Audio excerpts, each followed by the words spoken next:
Bismillahirrahmanirrahim. Assalamualaikum warahmatullahi wabarakatuh. Alhamdulillahilladzi arsala rasulahu bil huda wad dinil haq liyudhhirahu 'alad dini kullih wa kafa billahi syahida. Ashhadu an la ilaha illallah wa ashhadu anna Muhammadan 'abduhu wa rasuluh la nabiyya wa rasula ba'dah. Allahumma sholli wa sallim wa barik ala Muhammad wa ala alihi wa ashabihi wa man tabi'ahum bi ihsani illa yaumiddin. Amma ba'du. Faqala Allah ta'ala fil Qur'anil aziz ba'da a'udzu billahi minas syaitonir rajim. Bismillahirrahmanirrahim. Ya ayyuhalladzina amanu taqullaha haqqa tuqatih wa la tamutunna illa wa antum muslimun. Wa qala fil ayatil ukhra Ya ayyuhalladzina amanu taqullaha wa qulu qawlan sadida yuslih lakum a'malukum wa yughfir lakum dunubakum wa yuti'illahu wa rasulahu faqad faza fawzan 'azima. Al-ayah. Wa qala Nabi sallallahu alaihi wasallam wasarul umuri muhdatsatuha wa kullu muhdatsatin fi dini bid'ah wa kullu bid'atin dalalah wa kullu dalalatin finnar. Kayak kama qala Rasulullah sallallahu alaihi wasallam. Jamaah rahimani wa rahimakumullah. Pertama-tama dan paling utama, marilah kita panjatkan rasa puja puji syukur atas kehadirat Allah Subhanahu wa taala yang telah memberi kita beribu-ribu kenikmatan, yang dimana ketika rantingan pepohonan kita jadikan pena, air di lautan kita jadikan tintanya, dan langit-langit yang terbentang luas kita jadikan lembaran-lembaran untuk menuliskan nikmat Allah Subhanahu wa taala yang sangat banyak dan sangat lebar ini, maka tidak akan mungkin kita bisa menuliskan satu demi satu kenikmatan Allah Subhanahu wa taala yang telah diberikan kepada kita. Contoh kecilnya, ketika ada dua nikmat yang selalu melekat dalam diri kita, yaitu nikmat sehat dan nikmat sempat. Seperti halnya pada malam hari ini. Pada hari ini kita diberi kesempatan oleh Allah Subhanahu wa taala untuk menghadiri majelis ini, untuk selalu bisa memperbaiki keadaan, bahkan keimanan yang ada dalam diri kita yang akan kita bawa menghadap Allah Subhanahu wa taala. Yang kedua kalinya selawat serta salam semoga selalu tercurah limpahkan kepada suri teladan kita, Nabi besar, Nabi agung, Nabi Muhammad sallallahu alaihi wasallam, yang telah melimpahkan, yang telah menjunjung sebuah agama, yang dari agama itu sebuah agama yang kecil yang belum dikenal oleh masyarakat umum, dan beliau telah berjuang mati-matian untuk mendakwahkan agama ini, itu agama Islam, sampai-sampai ketika dakwah beliau itu dilempari dengan kotoran, dilempari dengan batu, bahkan diancam ingin dibunuh, beliau tetap tegar untuk menyiarkan agama Islam ini. Sebuah contoh yang patut kita tiru, dan beliaulah yang akan kita nanti syafaatnya di yaumul akhir nanti. Amin amin ya rabbal alamin. Jamaah rahimani wa rahimakumullah. Di sini saya akan menyampaikan salah satu ayat Allah Subhanahu wa taala yang dimana mengenai ketika kita bisa menjaga diri kita dan keluarga kita dari panasnya api neraka. Allah Subhanahu wa taala berfirman, "Qu anfusakum wa ahlikum naran." Yang artinya kurang lebih, jagalah dirimu dan keluargamu dari panasnya api neraka. Allah Subhanahu wa taala telah berfirman di dalam Al-Qur'an yang berbunyi, "Qu anfusakum wa ahlikum naran." Itu jagalah dirimu dan keluargamu dari panasnya api neraka. Kenapa Allah Subhanahu wa taala berfirman seperti itu? Karena kita ketahui bahwasanya diri kita dan keluarga kita yang akan kita nanti sebuah keridhaan, sebuah kenikmatan yang ketika kita bisa bareng-bareng, kita bisa dipertemukan kembali di akhirat nanti. Maka Allah Subhanahu wa taala berfirman tentang jagalah dirimu dan keluargamu dari panasnya api neraka. Kita ketahui bahwasanya sebuah keluarga yang akan dipimpin oleh orang yang taat beragama, keluarga tersebut kemungkinan besar juga akan taat beragama pula.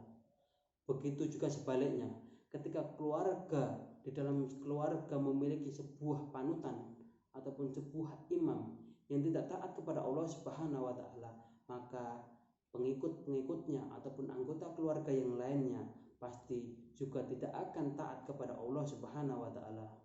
Maka dari itu, jamaah rahimani wa rahimakumullah, sudah sepantasnya mulai dari detik ini kita membimbing keluarga kita mengingatkan selalu keluarga kita untuk berbakti, untuk selalu taat kepada Allah Subhanahu wa taala.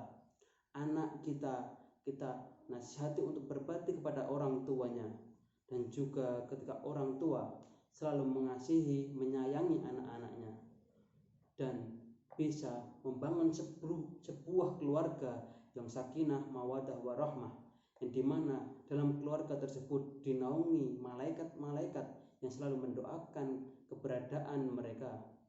Senantiasa Allah Subhanahu wa taala akan mencurahkan nikmat dari manapun ketika sebuah keluarga tersebut taat kepada Allah Subhanahu wa taala dan juga memegang teguh sebuah janji-janji yang Allah firmankan dalam Al-Qur'an. Jamaah rahimani wa rahimakumullah, tatkala kita berbicara sebuah keluarga, pastilah ada sebuah niatan di dalam hati kita, karena Rasulullah Shallallahu Alaihi Wasallam telah bersabda di dalam hadis yang berbunyi, inna a'malu binniyat wa innamal likulli umri'in ma nawa, faman kanat hijratuhu ila Allah fa hijratuhu ila Allah, faman kanat hijratuhu lidunya yusibuha aw yankihuha wa ma hajara ilaihi sabila. Hadis riwayat Bukhari. Dari hadis di atas bahwasanya Rasulullah menjelaskan kurang lebihnya sebuah amalan yang itu diniatkan karena Allah dan Rasulnya, maka beliau ataupun dia akan mendapatkan sebuah imbalan, yaitu pahala yang besar karena ia meniatkan karena Allah dan Rasulnya. Dan ketika seseorang tersebut meniatkan amalan tersebut hanya kepada dunia ataupun wanita yang dicintainya, maka Allah juga akan membalas dan juga akan memberikan kepadanya sebuah apa yang telah diniatkan kepadanya. Maka dari itu, ketika dalam keluarga itu ada bapak, ada ibu, ada anak, makanya ketika sebuah niatan dari bapak ataupun ibu untuk mencari nafkah, niatnya itu untuk menafkahi anak-anaknya dan keluarganya, maka itu juga akan dihitung sebuah pahala. Karena ketika kita meniatkan sesuatu untuk Allah Subhanahu wa taala dan Rasulnya, maka niat tersebut akan kembali kepada Allah dan Rasulnya. Dan kebalikan, ketika kita meniatkan sesuatu seperti tadi, kita meniatkan hanya semata-mata untuk dunia dan semata-mata untuk wanita, maka yang akan kita dapatkan dari imbalan Allah Subhanahu wa taala seperti apa yang kita niatkan. Maka dari itu, jamaah rahimani wa rahimakumullah, sudahkah kita meniatkan, meluruskan niat kita dalam setiap aktivitas yang ada dalam diri kita itu untuk semata-mata kepada Allah dan Rasul? Karena sebuah niatan yang di dalam diri kita itu yang hanya tahu hanyalah kita dan Allah Subhanahu wa taala. Kita yang menjalani, kita yang merencanakan, tapi Allah Subhanahu wa taala yang akan memberi jalan keluarnya. Jamaah rahimani wa rahimakumullah. Selanjutnya yaitu sebuah kenikmatan ketika keluarga ini dijaga dengan benar-benar, yang dijaga dengan sesungguh-sungguhnya oleh orang-orang yang ada dalam keluarga tersebut, maka keluarga tersebut akan menjadi rasa nyaman dan tentram. ketika Allah telah berjanji beliau akan menurunkan sebuah kenikmatan dari dunia, dari langit maupun dari tanah yang ada di dunia ini, itu ketika seseorang memegang teguh dan taat kepada Allah Subhanahu wa taala serta menjauhi segala larangan dan menindakkan ataupun menjalankan semua perintah-perintah Allah Subhanahu wa taala. Allah Subhanahu wa taala sudah menjanjikan kepada kita bahwasanya ketika kita taat kepada Allah Subhanahu wa taala, Allah Subhanahu wa taala akan mendatangkan kepada kita solusi di dalam hidup kita. Entah solusi dalam kehutangan kita, solusi dalam setiap masalah-masalah pelik yang selalu kita hadapi. Sudah sepantasnya kita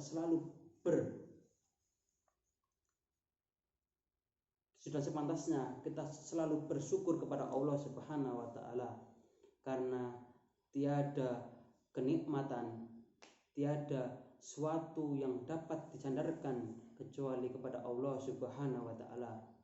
Ketika kita baru gelisah, ketika kita baru mendapatkan masalah, ketika kita baru mendapatkan sebuah bencana, maka kita sudah seharusnya menggantungkan tersebut kepada Allah Subhanahu wa taala. Selain kita menggantungkan kepada Allah Subhanahu wa taala, kita juga harus merubah, kita juga harus berusaha, karena Allah Subhanahu wa taala berfirman, "In tansurullah yansurkum wa yusabbit aqdamakum." Barang siapa menolong agama Allah, maka Allah akan menolongmu dan mengukuhkan kedudukanmu. Ketika kita bisa menolong agama Allah, maka Allah akan mengukuhkan kedudukan kita di dunia ini dan juga akan mengangkat derajat kita. Allah Subhanahu wa taala selalu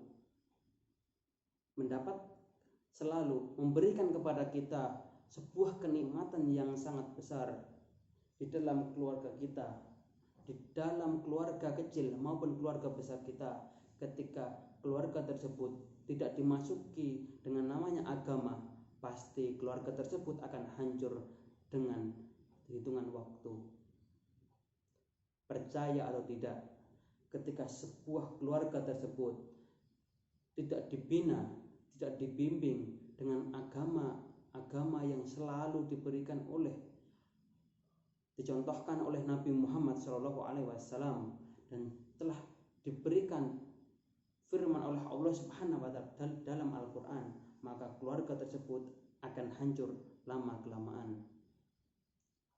Karena dasar prinsipnya, ketika agama ini dipegang teguh oleh orang-orang yang beriman dan dipegang benar-benar oleh orang-orang yang benar mempercayai Allah Subhanahu wa taala adalah salah satu Tuhan yang pantas disembah, tiada Tuhan yang pantas disembah kecuali Allah Subhanahu wa taala, maka keluarga tersebut akan mendapatkan sebuah hidayah yang sangat besar. Karena ketika sebuah keluarga tersebut tidak dibina, dibiarkan begitu saja dengan kemewahan dunia tanpa mengingatkan kepada Allah Subhanahu wa taala, mereka akan dibutakan hatinya, mereka akan dikeraskan hatinya, mata dan pikirannya dikeraskan hanya seputar dunia, hanya seputar jabatan, hanya seputar uang yang mereka raih, tanpa mereka mengingat ketika uang, jabatan, dan harta itu hanyalah titipan Allah semata. Karena Allah Subhanahu wa taala sangat mudah ketika ingin mengambil uang, perhiasan, harta, bahkan tahta yang telah kita miliki selama di dunia ini. Sangat mudah bagi Allah Subhanahu wa taala untuk mengambil semua itu. Maka ketika kita sudah mendapatkan kebahagiaan dunia, marilah kita membimbing dan selalu mengingatkan kepada diri kita dan kepada keluarga-keluarga kita.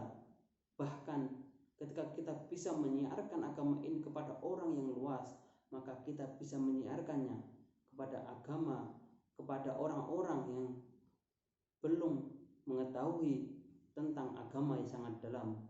Karena ketika kita bisa menyebarkan agama ini, kita bisa menyiarkan agama ini dengan konteks yang telah disyariatkan oleh Allah Subhanahu wa taala dalam Al-Qur'an dan juga dicontohkan oleh Rasulullah SAW, kita akan mendapatkan sebuah amalan yang akan kita bawa di yaumul akhir nanti, di mana ketika sebuah amalan tersebut diamalkan oleh orang-orang yang kita dakwai, dan orang-orang yang kita dakwai tersebut mengamalkannya dalam kesehariannya, dan juga orang yang kita dakwai tersebut bisa mendakwahkan kepada orang lain, betapa besarnya pahala yang akan kita dapat. Karena ketika kita mengamalkan ataupun memberi contoh kepada orang lain, dan orang lain tersebut menyebarkan kepada orang lain yang lainnya, maka kita akan mendapatkan pahala yang tidak kita sangka-sangka.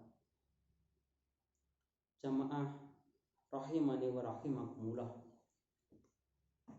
Bahkan dalam kondisi seperti ini, dalam kondisi pandemi seperti ini, momen-momen kerohanian yang ada dalam keluarga kita seharusnya selalu dan semakin termudahkan dalam membimbing anak, dalam membimbing keluarga. Di masa-masa pandemi seperti ini masih ada peluang yang sangat besar ketika kita ingin memberikan anak kita contoh yang baik. Karena di masa-masa pandemi seperti ini, waktu kita berkumpul dengan keluarga, waktu kita bersama dengan keluarga itu lebih banyak daripada hari-hari seperti biasanya. Ketika hari biasa kita ketemu dengan anak kita hanya 1-2 hari. Ketika masa pandemi seperti ini, semuanya diliburkan, semuanya diberi kemudahan untuk beribadah dari rumah karena sebuah rusuh, yaitu virus corona ini. Karena dengan adanya virus ini, ulama MUI yang ada di Indonesia, entah itu dari Nahdlatul Ulama ataupun dari Muhammadiyah, telah menganjurkan untuk melaksanakan sholat ataupun ibadah-ibadah yang lainnya itu dari rumah. Dengan demikian kita bisa memanfaatkan momen-momen seperti ini untuk meningkatkan ketakwaan kita kepada Allah Subhanahu wa taala, serta membimbing keluarga kita dari panasnya api neraka. Selalu menjadikan Al-Quran dan As-Sunnah sebagai patokan yang ada di dalam diri kita dan di dalam keluarga kita. Misalnya, ketika keluarga kita ingin membeli sesuatu dan harga sesuatu itu sudah mencapai nisabnya, maka kita harus mengeluarkan zakat dari barang yang kita beli. Ataupun ketika kita memiliki panen yang ada di kebun ataupun di sawah itu sudah mencapai nisab, maka sudah sepantasnya kita memberikan ataupun mengeluarkan zakat sesuai dengan nisab yang telah tertulis ataupun telah ada aturannya. Jamaah rahimani wa rahimakumullah. Karena tidak banyak keluarga yang memperdulikan akan agama ini. Banyak keluarga yang hanya semata-mata menilai sebuah keuangan, sebuah jabatan, dan sebuah kebahagiaan yang ada di dalam keluarga itu hanya semata-mata di dunia ini, tanpa memikirkan sebuah anak, sebuah orang tua, dan sebuah keluarga ini dari menjaga api neraka. Karena ketika kita bisa menjaga keluarga kita dari api neraka, sudah Allah Subhanahu wa taala menjanjikan bakalnya kita dijauhkan dari api neraka, siksaan neraka yang sangat keras, yang sangat kejam, yang sangat pedih akan dijauhkan dari kita. Contohnya ketika kita ingin menjaga anak-anak kita dari panasnya api neraka, salah satu contoh yang bisa kita terapkan yaitu ketika kita memasukkan anak kita ke dalam pondok. Dalam pondok tersebut, anak kita bisa mendapatkan wawasan agama yang sangat besar. Dan ketika anak kita pulang dari pondok, kita bisa mendidik mereka dalam konteks agama yang lebih mudah karena sudah memiliki dasar agama di dalam pondoknya. Bahkan ketika kita mau membaca Al-Quran dalam rumah kita, di dalam keluarga kita, haruslah ada sebuah kitab kecil yaitu yang bernama Al-Quran. Ketika sebuah keluarga ataupun di dalam satu rumah itu tidak ada Al-Quran satupun, maka apa daya sebuah agama tanpa dasaran ataupun tanpa pondasinya.